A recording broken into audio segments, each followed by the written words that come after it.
믿음이란 무엇인가? 라는 제목으로 수요 가정 예배 하나님께 올려드리겠습니다. 두 번째 시간인데요. 믿음이란 무엇인지 믿음의 모델을 통해 우리에게 조금 더 구체적으로 좀 다가올 수 있게 말씀해 주셨습니다. 아브라함의 삶 자체가 이것을 보여주고 있다라고 했었죠. 우리 저번 시간 아브라함을 부르시는 모습을 통해 믿음이란 무엇인지 세 가지로 나눠 함께 살펴봤습니다. 첫 번째, 바로 믿음은 말씀으로부터 시작된다라는 거였어요. 내가 믿음이 있어서 하나님을 찾는 것이 아닌 하나님이 나에게 말씀해 주셨고 그 말씀을 통해 우리 가운데 믿음이 생긴다라는 거였죠. 두 번째는 믿음은 떠남이었습니다. 떠남에는 바로 결단이 필요했었죠. 믿음으로 산다는 것은 결단하며 내 익숙한 곳에서 내가 의지했던 곳에서 떠나는 것, 바로 그것이 믿음이다라고 했었습니다. 세 번째는요, 우리가 가는 길, 우리가 살아가는 이 인생이 알고 가는 게 아니라 믿고 가는 것이다 라고 했었죠. 12장 1절에 이런 표현이 나오죠. 내가 내게 보여줄 땅으로 가라. 보여주신 곳이 아니고 앞으로 보여줄 테니 믿고 그 길을 가라 라고 말씀해 주셨어요. 이것이 바로 믿음이다 라고 했습니다. 오늘 두 번째 시간입니다. 오늘도 믿음이란 무엇인지 이 아브라함의 삶을 통해서 함께 살펴보도록 하고요.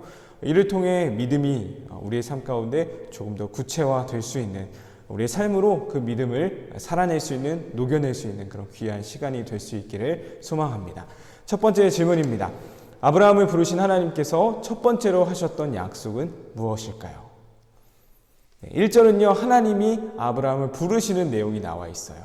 2절부터는요, 그 부르심에 순종했을 때 하나님이 어떤 축복을 주실지에 대한 약속에 대한 부분이 나오고 있습니다. 2절 말씀을 함께 읽어보도록 할게요. 내가 너로 큰 민족을 이루고 내게 복을 주어 내 이름을 창대하게 하리니 너는 복이 되지라. 이 앞에 창세기 앞부분에서 함께 오랫동안 살펴보았던 노아의 이야기 기억하시죠? 노아를 통해 하나님이 재창조를 이루셨다라고 말씀드렸었습니다. 세일 해머라는 신학자는요, 홍수를 통한 심판 이후에 하나님이 노아와 이 언약을 맺으셨던 것처럼 11장에 나오는 바벨탑 사건 이후에 하나님이 아브라함과 언약을 맺으시는 것을 비교하고 있더라고요. 그래서 노아가 재창조의 그 모델을 했다면 아브라함 또한 이 재창조의 상징이다라고 표현을 하는 것을 보게 되었습니다. 노아에게 복을 주시면서 하셨던 말씀이 있었죠. 생육하고 번성하라. 아브라함에게 동일하게 말씀하십니다. 첫 번째 약속은요, 바로 내가 너로 큰 민족을 이룰 것이다 말씀하십니다. 내가 너로 큰 민족을 이룰 것이다. 이 아브라함의 족보가 기록되어 있는 11장 마지막 부분에 보면요, 좀 뜬금없이 이러한 구절이 나오고 있습니다. 11장 30절인데요. 사례는 임신하지 못함으로 자식이 없었더라 라는 말을 해주고 있어요. 임신하지 못했다, 자식이 없었다, 절망적인 표현이고요. 어두운 미래가 지금 암시되어 있는 것입니다. 4절에 보면 아브라함이 이 하란을 떠날 때의 나이가 75세라고 되어 있죠. 그때까지 자식이 없었던 거예요. 근데 하나님이 부르셨고 지금 약속해주고 계신 것입니다. 내가 너를 통해 큰 민족을 이룰 거야. 75세에 자식이 없었을 그때에 하나님이 큰 민족을 이루시겠다 말씀하시는 거죠. 우리의 삶은 알고 가는 길이 아닌 믿고 가는 길이다라고 말씀드렸습니다. 무엇을 믿으며 살아가야 할까요? 그렇다면 바로 오늘 이 큰 민족을 너를 통해 이룰 것이다. 이것을 통해 우리가 알 수 있는 것은요, 바로 하나님은 반전의 하나님, 역전의 하나님이다라는 거예요. 당시 아브라함과 사라에게 있어서 아이를 갖지 못하는 것, 아이가 없는 것은요, 수치였고 절망이었습니다. 그런데 하나님은 그것을 통해서 큰 민족을 이루실 것이다. 완전히 역전시키시는 것이죠. 성경에 나오는 요셉의 이야기도 그렇고요. 룻이라는 이방 여인의 이야기도 마찬가지고, 더 나아가서 예수 그리스도의 십자가가 의미하는 것도 바로 이것입니다. 하나님은요, 역전의 하나님이다라는 거예요. 지금의 절망, 지금 고난이라고 여겨지는 그것을 통해 하나님은 결국 희망과 승리로 바꾸실 것이다 라는 거죠. 그것이 바로 요셉의 이야기, 룻의 이야기, 예수 그리스도의 십자가, 그것이 우리에게 말해주는 것이다 라는 사실입니다. 천국 소망을 품고 살아가는 우리 모든 성도들에게 이런 역전의 하나님을 향한 믿음이 있기를 소망합니다. 시편 30편에 이런 메시지가 있죠. 이 메시지가 이 첫 번째 이 질문에 대한 답이 되었으면 좋겠습니다. 쉬운 성경으로 가지고 왔는데요. 시편 30편 11절 12절 말씀입니다. 주님께서 내 슬픔을 바꾸시어 춤이 되게 하셨습니다. 주님께서 내 슬픔의 옷을 벗기시고 기쁨의 옷을 입혀주셨습니다. 이제 내가 가만히 있지 않고 주님을 노래하겠습니다. 여호와 나의 하나님이여, 내가 주님을 언제까지나 찬양하겠습니다. 우리 나의 슬픔을이란 찬양의 이 배경이 되는 시편이죠. 나의 슬픔을 주님이 춤으로 바꾸시겠다. 내 슬픔의 옷을 벗기시고 기쁨의 옷을 입혀주시겠다. 그러니 나는 하나님을 찬양할 수밖에 없다라는 고백이에요. 자, 이 시편 기자가 고백하고 있는 하나님은 어떠한 분이신가요? 이 시편 기자가 믿고 있는 하나님은 어떠한 분이신가요? 역전시키시는, 반전시키시는 하나님이시다라는 거죠. 내 절망을, 내 고통을, 내 슬픔을 기쁨과 춤으로 바꾸신 분, 그분이 바로 하나님이시다라는 겁니다. 이 첫 번째 말씀 기억하시면서 나눔 진행해 보도록 하겠습니다. 하나님은 아이가 없는 75세의 아브라함을 부르셔서 큰 민족을 이루게 하시는 역전의 하나님이십니다. 슬픔을 기쁨으로 변화시키시는 역전의 하나님은 나의 삶 가운데 어떻게 일하셨나요? 특별히 지난 코로나 상황 가운데서 하나님은 어떻게 일하셨는지 한번 우리 삶을 돌아보며, 특별히 지난 코로나 1년 반 가까운 이 시기를 돌아보며 함께 나누어 보도록 하겠습니다.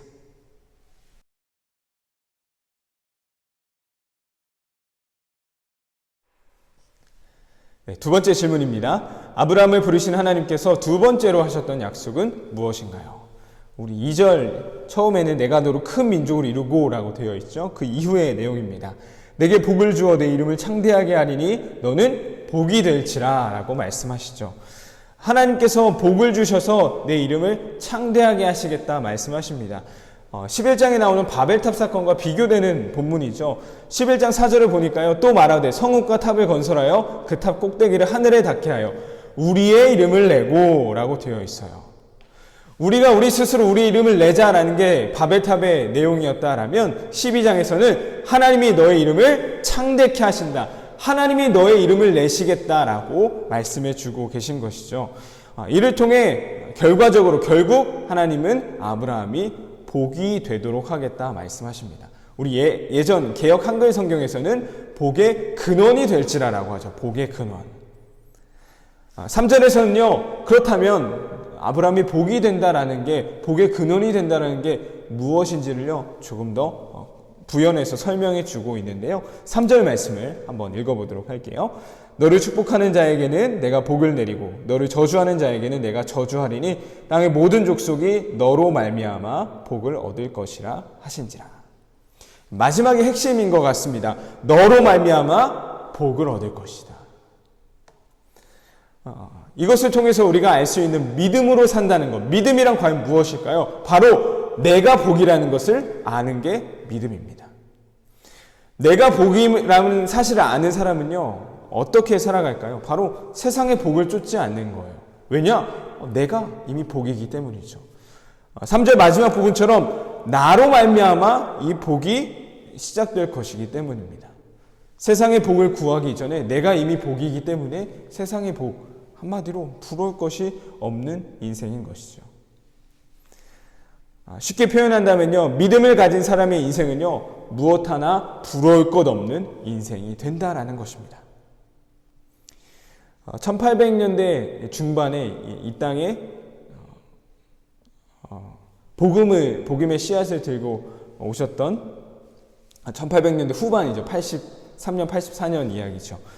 그때 처음 이 조선 땅에 복음의 씨앗이 뿌려지게 되었는데요. 그때 선교사님들의 사역을 같이 도왔던 여자 사역자분들이 있었습니다. 이분들을 전도 부인이라고 칭했어요. 그 전도 부인으로 일하셨던 분 중에 우리에게 지금도 들려지고 읽혀지고 있는 분이 바로 전삼덕이라는 분입니다.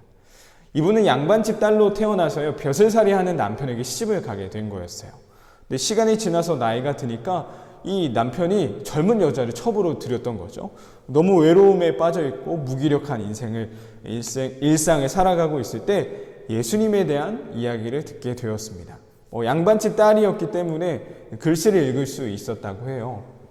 한자로 된 성경도 읽게 되었고요. 그때 예수님을 믿게 됐고 예수님께 자신의 인생을 바치겠다 고백하게 됩니다. 이후 전도부인으로 열심히 섬기게 되셨는데요. 1925년에 전삼덕 여사 전도 30주년 기념식이 열리게 되었습니다.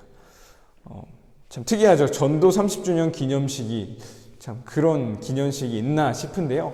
어떻게 이것이 열리게 됐냐면 이 전삼덕 여사의 전도를 통해서 설립된 9개의 교회가 연합으로 했던 거였어요. 그럴만 하겠죠? 9개의 교회가 연합으로 개최하게 됐는데요. 이 전삼덕 여사가 그 자리에서 지난 세월들을 돌아보면서 이런 말을 했다고 합니다.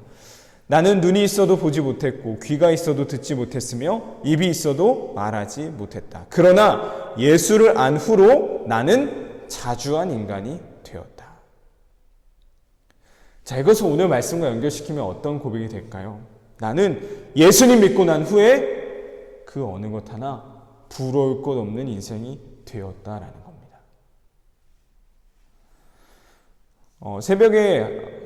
오늘 수요일 새벽에 담임 목사님 새벽 말씀을 통해서 탐욕에 대해 함께 살펴봤습니다.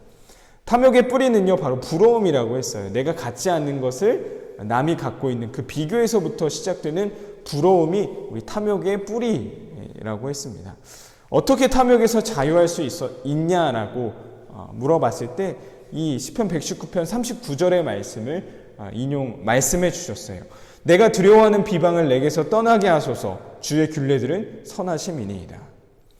소극적인 태도와 적극적인 태도 두 가지로 나누었죠. 소극적인 태도는 무엇이었나요? 남들의 비방으로부터 자유하는 거예요. 너는 왜 그게 없어? 왜 이것도 없어? 이런 비방으로부터 자유하는 것이 바로 탐욕에서 자유할 수 있는 첫 번째 방법인 거죠. 적극적인 방법은 무엇이라고 했죠? 하나님의 선하심을 신뢰하는 데에서부터 우린 여유로워야 한다라는 거였습니다.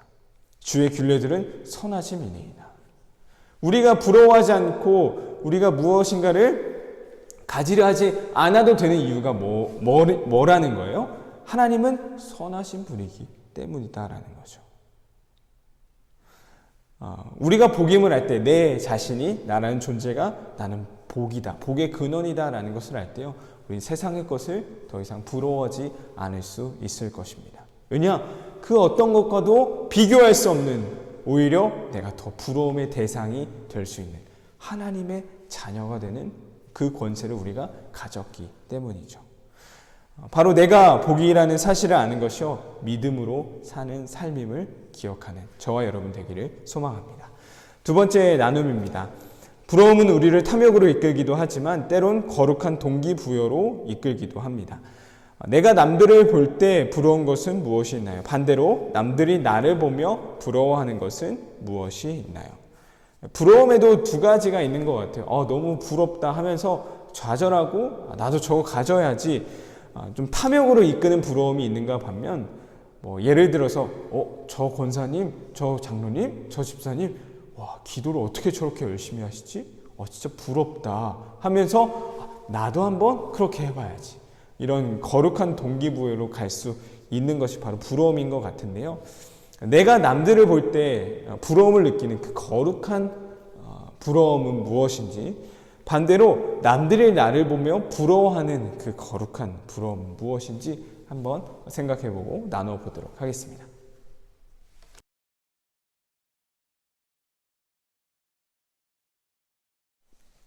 세 번째 질문입니다. 하나님의 부르심과 축복의 약속을 받은 아브라함은 어떤 모습을 보여주었나요? 오늘 말씀 4절 말씀에 이렇게 시작하고 있죠. 이에 아브라함이 여호와의 말씀을 따라갔고, 하나님께서 부르셨습니다. 부르심에 순종하면 이런 축복을 주겠다 약속하셨습니다. 그리고 나서 아브라함이 했던 것은 무엇이었나요? 여호와의 말씀을 따라갔고, 아브라함은요, 하나님이 말씀하신 그대로 지금 따라갔다라고 말해주고 있는 것입니다. 우리는요, 성경에 나타난 이 한 구절의 이 서술이요, 너무나도 어렵다라는 사실을, 너무나 위대한 고백이다라는 사실을요, 너무나 잘 알고 있습니다. 사실 우리의 삶을 돌아보면요, 내 뜻대로, 내 생각대로 하나님의 말씀보다 앞서가거나 하나님의 말씀이 분명히 있지만 그것을 따라가지 않는 것이 우리의 삶이기 때문이죠. 너무나 당연하지만 너무나 어려운 이 사실을요, 하나님은 아브라함을 통해 다시 한번 우리에게 말씀해 주고 계신 거예요. 믿음이란 무엇일까요? 바로 하나님 말씀하신 대로 따라가는 것, 그것이 바로 믿음입니다. 우린 이것을 순종이라고 부르기도 하죠. C.S. 루이스의 스크루테이프의 편지라는 책이 있습니다. 이런 악마들의 대화인데요. 이런 질문을 해요. 크리스천들이 언제 제일 강하냐라는 질문이었어요. 크리스천들이 가장 강할 때가 언제냐? 이렇게 대답합니다. 크리스천이 가장 강할 때는요, 바로 자기가 아무것도 아닌 것으로 생각할 때입니다. 라는 대답이었어요. 나는 아무것도 아니에요. 이 생각을 할 때 크리스천들이 가장 강해진다라는 거죠. 그것을 듣고 이제 삼촌 악마가 이렇게 명령합니다. 최선을 다해서 크리스천들 마음속에 내가 아무것도 아닌 게 아니야 라는 마음을 심어 놓거라 명령합니다. 우리가 믿음으로 살아가기 위해서는요, 하나님 말씀하신 대로 그것을 따라가기 위해서는요, 바로 이 모습이 필요한 것입니다. 반드시 나는 아무것도 아닙니다. 이 고백이 필요하다라는 사실이에요. 나는 아무것도 아니기에 하나님 말씀하신 대로 그대로 따라가겠습니다. 이것이 바로 믿음으로 사는 사람의 모습인 것입니다. 마지막 나눔 진행해 보도록 하겠습니다. 마음속에 가장 기억에 남는 이 성경의 이야기를 하나 선정해 보는 건데요. 하나님 말씀대로 따라갔던, 하나님 말씀대로 순종했던 한 인물이 될 수도 있고 한 사건을 한번 기억해 보시죠. 창세기부터 요한계시록까지 가시지 않을 것 같은데요. 한번 이 성경 66권에 있는 순종의 이야기들을 한번 떠올려 보세요. 그리고 마음속에 가장 기억에 남는 한 가지를 선정하는 겁니다. 그리고 가족분들과 또한 같이 나눔을 하는 옆에 있는 분과 이 이야기를 서로 나누어 보면 좋겠습니다. 성경의 이야기를 설명해 주는 거예요. 예를 들어서 요나의 이야기, 요셉의 이야기, 룻의 이야기, 예수 그리스도의 순종, 이것을 간략하게 한번 직접 전달해 보면 좋겠습니다. 우리가 입술로 고백하고 직접 말로 전하는 것은요, 우리가 머리로 알고 마음으로 아는 것, 그것보다 한 단계 더 나아가는 것입니다. 내가 직접 생각한 것을, 알고 있는 것을 말로 전하게 될 때, 고백할 때요, 더 큰 힘이 있다라고 여겨집니다. 고백하고 전하면서 이 성경이 말하고 있는 순종의 고백이 우리의 고백으로 이어질 수 있기를 소망합니다. 조금 어려울 수 있는데요, 한번 마음을 담아서 성경의 이야기를 서로 이야기해주며 그 고백의 순종의 고백들을 한번 나누어 보면 좋겠습니다.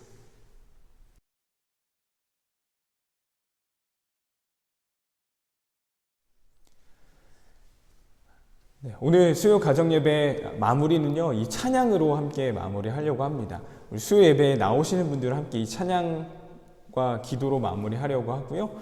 우리 각 가정에서 이 말씀 듣고 계신 우리 성도님들은 이 찬양을 한번 들어보시고 또한 함께 불러보시면 더욱더 좋을 것 같습니다. 바로 주님 말씀하시면 이라는 찬양입니다. 찬양의 가사가 우리에게 참 도전을 주는 것 같습니다. 저도 이 찬양을 할 때마다 참 뜨거워지는 것 같아요. 주님 말씀하시면 내가 나아가리다. 주님 뜻이 아니면 내가 멈춰서리다. 나의 가고 서는 것 주님 뜻에 있으니 오 주님 나를 이끄소서. 뜻하신 그곳에 나 있기 원합니다. 이끄시는 대로 순종하며 살리니 연약한 내 영혼 통하여 일하소서. 주님 나라와 그 뜻을 위하여. 주님 말씀하시면 이 찬양으로 오늘 말씀을 마치도록 하겠습니다.